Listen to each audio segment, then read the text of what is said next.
During the events of Hanukkah, Jews established their own rulership, which was a monarchy. A century later, Rome conquered the land of Israel. Rome was a republic, by modern definition, a democratic republic. If monarchy was replaced with a democracy, it should have been great. But if you would ask the Jews then, they would disagree. This was the beginning of the events that led to the destruction of the temple. Democracy is the best way of governing known to modern world. But does democracy always bring positive results? In 2006, the terrorist organization Hamas was democratically elected by the Arabs in Gaza. In 2011, Egyptian democratic elections brought the terrorists of the Muslim Brotherhood to power. Hitler was democratically elected, and if Germany would have held a referendum on the extermination of the Jews in 1938, the final solution would have probably won the popular vote.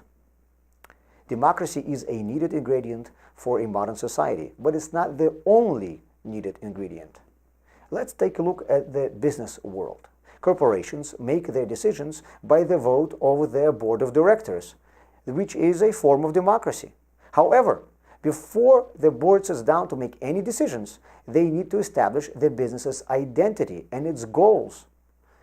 Is it a charitable corporation to help the poor, or is it an educational institution? Or maybe it's a for-profit business with a goal of bringing revenue to its shareholders.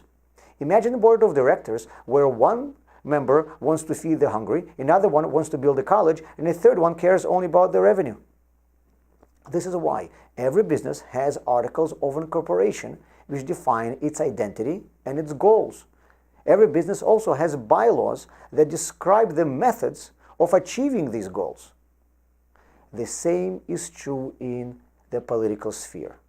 Every democratic society needs to establish its identity, its goals, and its values, which are the guidelines for achieving these goals.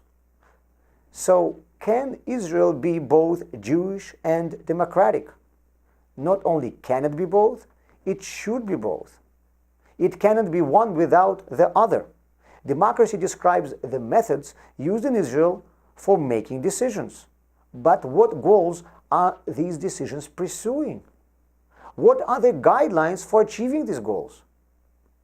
These are defined by it being Jewish. We have many precedents of this in our history. During the 2,000 years of our exile, Jewish communities often had autonomy and were self-governed. They had community councils with a democratic electoral process.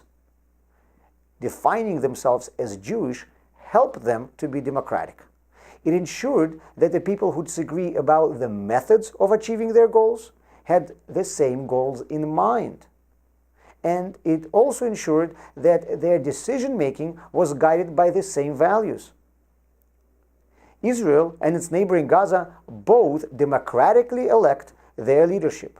The difference between them is in their goals that these two societies are democratically pursuing. Every democracy needs to spell out its principles, and Israel's principles are the Jewish ones. So yes, Israel can and should be both Jewish and democratic.